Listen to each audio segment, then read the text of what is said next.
Okay. I'm going to watch and just make sure that we're up here. It should be going up. Hello. This Hello. is Karen Rowan, and I'm checking to make sure that we're actually live. Yeah, it looks like we are. And I am here because I've invited Helene to come talk to us for a few minutes. And hopefully, if you didn't see this today, February 13th, during the day when we're doing it, that you will be able to, you'll watch it later and ask questions, and we'll be able to answer them in the comments. So this summer, I was at the Ajahn workshop, and I went to a session at the Ajahn workshop with Helene, and it was the first time in a very long time that I have been to a workshop at one of these CI conferences that really blew me away. Like the implications for what could change in what we do are so huge that I don't always get that feeling. Everybody has great ideas and they go to some great sessions, but this one I feel like is really, really powerful. And for us, she's going to do a class over 3 Saturdays over 6 weeks, so it's every other Saturday. And before I tell you about that and start telling you what the content is going to be, I wanted to invite her here to talk about it, because it's something brand new. So I'm going to let her start to talk about it. But the name of the workshop that she is going to do is called Integrating Polyvagal Theory into Language Teaching, Enhancing the Acquisition Process for Learners and Teachers. So first, why don't you tell us who you are and where you're coming to us from? Thank you, Karen. So I'm French. I think you're going to hear it from my accent. I'm a French teacher for 19 years. Yeah, 19 years, not 20, not yet. And I live in Spain, in Mallorca, and taught in different contexts, international context, and now I have my own language school.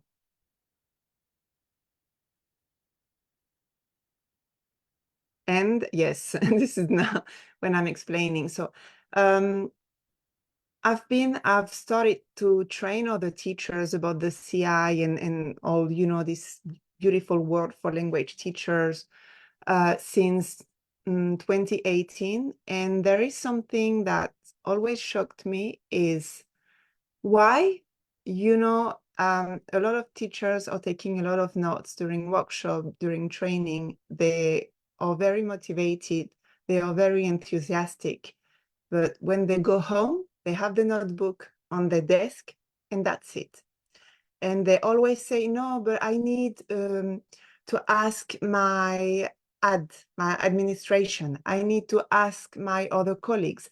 I don't have a good group. This group is very difficult.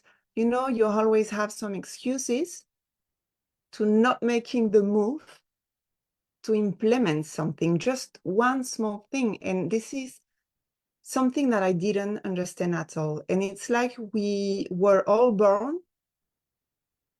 or we were all born with the same way, with the same body, the same kind of the same brain. But it seems that there are some people that have more confidence in themselves to start new things. And you have other people who are maybe they feel shy, they feel not safe trying new things, not safe with themselves, not safe with the other, and not safe with the environment, maybe their school. And last year, I was looking for something to, how can I motivate, how can I help my teachers to feel more confident, to apply what they're learning in the training and not only having a notebook full of notes, but having, you know, a teaching practice, effective teaching practice. And at the end, it's a way of teaching that gives you a lot of joy, at least for me. And I think everyone should teach that way because it's very, really fulfill, you know, my vocation to be a teacher. And I've discovered the Polyvagal Theory.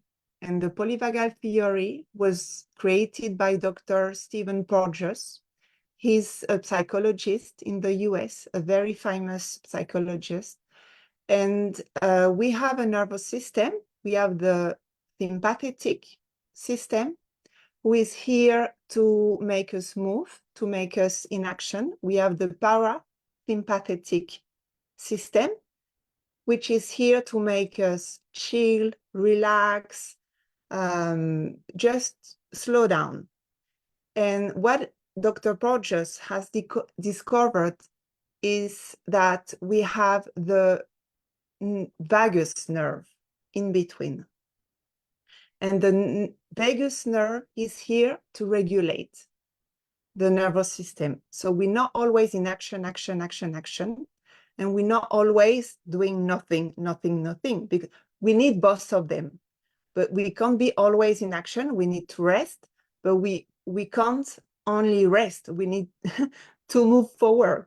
So the vagus nerve helps us to regulate our nervous system. And the bad news, I have a bad news, is that our nervous system, or human beings, we are not made to be happy. Because our nervous system is made to stay alive, to keep us alive. So a lot of us, we are living in a survival mode, but we're not even conscious of it. And we have some patterns of behaviors that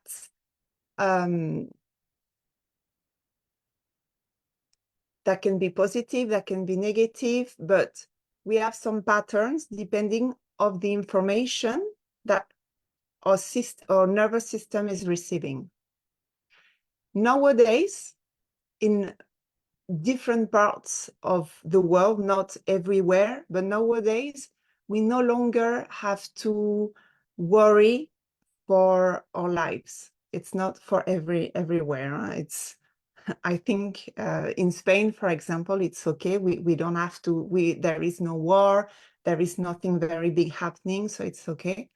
So this is our ego that has taken control, and instead of acting to survive, it now acts not to suffer.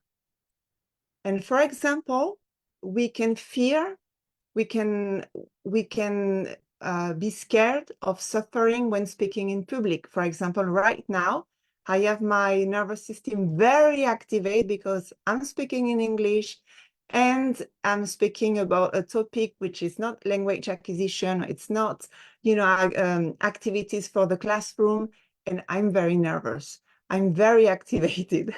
So I need to regulate myself. But we can be scared of what our colleagues are going to say, or what our students are going to say, or what our administration is going to say. So at the end, we don't do anything because we are afraid of suffering. And when I've listened to that, I just realized this is so correlated to the affective filter that Dr. Kreishan has developed, because we know that to acquire a language, we need to feel safe. We need to feel that we are part of a group. We need to feel, we need to be in a state that it's okay, because if not, we can receive all the comprehensible and compelling input. It's like nothing goes into our heads. And so this is why the theory, the polyvagal theory for me is so important. First, to learn how to auto-regulate ourselves as a teacher, to feel confident enough to implement new strategies, new activities that we know in our head, we know that these are the efficient activities that are going to help our students acquire the language. But it's like we're freezing, we can't do anything. Or we do a lot of other things to keep us busy, but we're not doing what we have to do. So we all have different ways of reacting, and this is the kind of thing that we're going to see in the workshop. And on the other side of that, we can co-regulate others. So if we enter the classroom with a state of being regulated, we co-regulate each other's. I don't know if Karen, I know you have a daughter, but for people who had babies, you know, there were always one day you needed to go out for dinner, or you needed to do something, so you wanted your baby to sleep very fast, and you were like that, come on, come on, come on. And it was always the day it was impossible to make your baby sleep. It's the co-regulation, because the baby can feel that you're like anxious, you're stressed, you want him or her to sleep. So it's very difficult to feel safe, to feel calm, to feel okay to go to sleep, because we co-regulate each other. I think that's where I saw the implications for classroom management, is that if we're trying to force other people to be the way that we want them to be, to sit, to listen, to participate, to not talk to each other, as we're trying to control them, our own anxiety goes up and up and up because it's not happening. And so that I see that in teachers and in classrooms, that some of our classroom management techniques actually work against that nervous system response.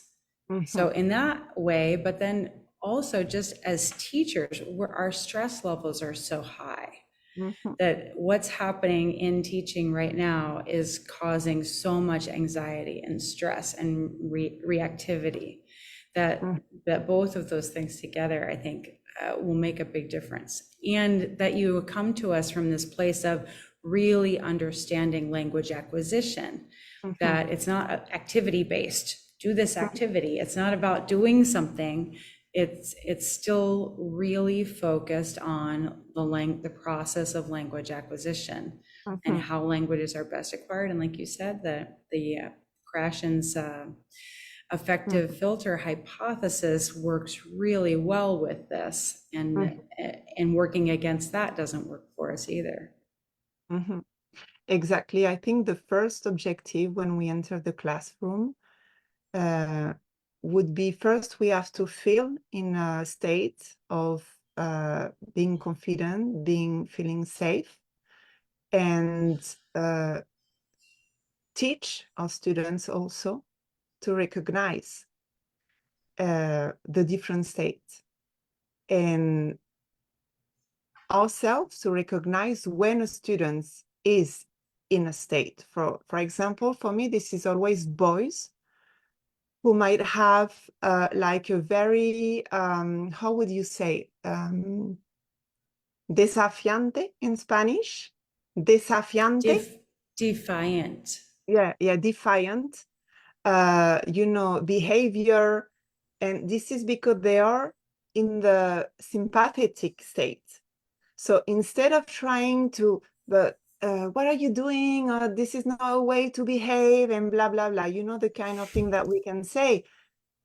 Being in a position of, okay, so I can see he's in this state. So let's see what could have activated this state. And I can like regulate, you know, the situation in other ways than asking him to leave the room, or saying you're going to have extra work, or you're going to have a note in your book to your parents. I'm going to call your parents, you know, having a different, we're just having different clues how to react to some behaviors from our students. I'm not saying it's easy, because first of all, it's difficult to recognize our own state. And every day, it's impossible want it to be only in one state. We go through the different states during all day, but the thing is learning to regulate. And when we learn to regulate ourselves, we can learn to regulate our students. I'm really excited about this. Like I said at the beginning, I wasn't recording then, so it won't show up in the recording. But I feel like over the past, I've been doing this for maybe 25 years. And I started a long time ago with the first workshop that just blew me away, which was TPR storytelling. Just like, oh, okay, this is what I want to do. And then as we went through our development of that, there were like points where someone came up with something that was just so huge that changed everything. And I just haven't felt that way in a long time. Like the research will point us in a different direction, and techniques and comprehension based teaching in lots of different ways will point us in different directions. But I feel like this one's a game changer, because there are so many teachers right now who they really need this help themselves. So many teachers who are thinking, can I do this till retirement? Like, can I really keep teaching? And then students that we're seeing just a lot of kind of a different variety of problems coming from right now, that the things that I'm hearing from teachers are actually scaring them. And so if you're scared in your language class, that has, as you're teaching, that has got to have a huge impact on how much acquisition can really happen, how much teaching can even happen. Yeah. So tell us real quickly what the overview of the class is. You're going to do 3 different classes, and then is there work in between? I'm going to put the link up at the top of this so that people can sign up, and it's 50% off for anyone who's already signed up for the CI-Reboot or signs up for the CI-Reboot this summer. So it's there's a way to get a discount on it, and otherwise the price will be in the link there. But you sent 3. We are doing the first class on March 2nd, and the second class on March 16th, and the third class on March 30th. You know, looking at this right now, I don't see what time it is. Did we decide what time? It was at my 5 or 6 in the afternoon, so it might be your 9 in the morning. At 5 o'clock? 5 o'clock. 5 o'clock your time is when we started here, right? It's 5 o'clock there now. It's 5:30. Yeah. 5 o'clock. So it is not 8 o'clock Pacific, 9 o'clock Mountain, 10 o'clock Central, 11 o'clock Eastern. Pretty sure. I might need to correct that later, but I think that's what it is. So 3 sessions. And they'll be about an hour long. Yeah, 1 hour, 1 hour 15, maybe 30, depending on the questions also, because they're going to be a part where I'm going to explain, go a bit deeper in all of this for you to understand everything. And after, we're going to leave space to ask, to comment, to share any experience, anything, anything that you want to share with us. I always leave a lot of space for that, because I think it's important once we have a space, when we feel safe, you know, to share something. So in the first session, we're going to learn the Polyvagal Theory, what are the different states, how we can recognize for ourselves the different states, and so we can recognize in our students also. In the second session, I'm going to share with you some specific strategy that you can use, and I'm sure you already know the strategies, but it's, repetition. It's always good. So repetition of strategy that you can use to foster this state of feeling safe and confident in the class, because it's not only the fact of being in a class and being afraid of the teacher, but it's also the fact of being in a language teacher, talking in another language. As I said before, for me, talking in English, it's like I'm I'm activated. So for students, it might be the same. And moreover, when you're working with teenagers, speaking out loud in front of everyone in another language might be challenging also. And in a third session, we're going to review a bit of everything, but I'm going to share some practice that you can do as brain breaks. It's not brain breaks. It's called somatic practices. But when I say somatic practices, no one knows what I'm talking about. So this is why I say it's a kind of brain that you can use for yourself, and you can use also as brain breaks in your class to regulate the nervous system. And what we want to do is to have tonic nervous bag, because if we have a tonic, I don't know if it's comprehensible, tonus, if we have tonus, if it's, I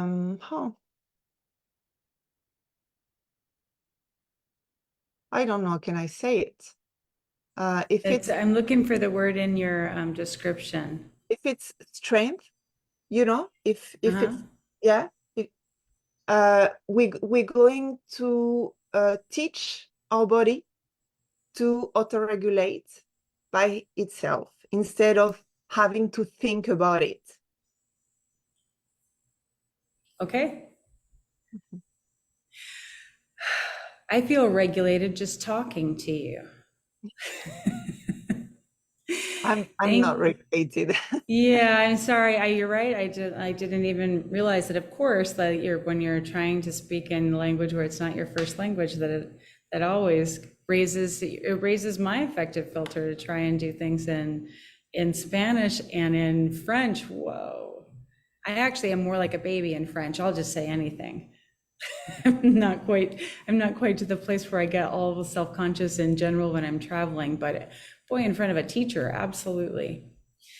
Okay, so I've got the third session on March 30th, and then also you mentioned here that we're going to find out what our own style is like. You're going to do we're going to test and figure out what we have 3 different states, and we have one state that this is like we always have the 3 states, but we always have like a bigger state that it's always activated. For me, for example, this is the state of always doing things. I can't stop. I always have to do things. And when I'm home, I'm sit down in the sofa and I can find something to do, because all my life, I've been trained that I need to do something for my parents to be happy with me, for my teachers to be happy with me, for the society, the society where we live wants us to always do things. And it's like, if you do nothing, it's like you don't accomplish anything. So this is my state, my profile. So you're going to find out what's your profile. Wow. Wow. Okay. I'm very excited. I wanted to say I'm recommending this for teachers in general. If you're teaching at all, you're going to get a lot out of this. I only got to go to an hour session in Ajan, and I was sitting in the doorway because the room was so packed. There were so many people in the room that I couldn't actually even fit in the room. I just pulled my chair all the way up from the hallway into the doorway, because you do not want to miss this. Like, really, really do not want to miss this.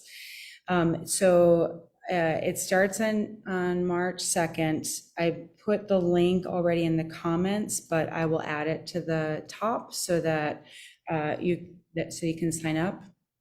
But I want to also recommend this really strongly to anyone who is a trainer. If you are already a teacher trainer, this is really, really going to help you, not just in presenting workshops as a presenter, but also as a teacher, also in supporting teachers, and to be able to have the languaging around this and know that there are some things that we can incorporate here that we have not really have not been incorporated previously. This has not been a part of comprehension-based teaching up to this point. And I don't know how long this science has been around and how long this is being talked about in other circles, but I know I first heard about it from my chiropractor. And then I took a class on neuroplasticity, and that yours was in between those two. Like the more that I learn about it, the more that it really, I can see how much we could change what we're doing. And not only for the teaching part, for your personal life. Yeah, absolutely. I described it this last workshop that I took as being, there are some places in your life where you get stuck and it just unsticks you. Wherever you're stuck, you stop seeing yourself, you stop being blocked and with whatever it is that you wanted to do or need to do or needs to happen, just all the stickiness goes away and things become a lot easier, a lot smoother. Okay, all right, I'm going to put this up there and this will be up on this page, and then I will also share it to some other pages. And then if you have any questions specifically for me about registration, go ahead and tag me in a comment. If you have any questions for Helene, you're also on that page here, right? Yes. Yeah, so Helene will also see them. Okay, thank you very much. I hope you have a great evening. Thank you. Bye. Thanks, everybody.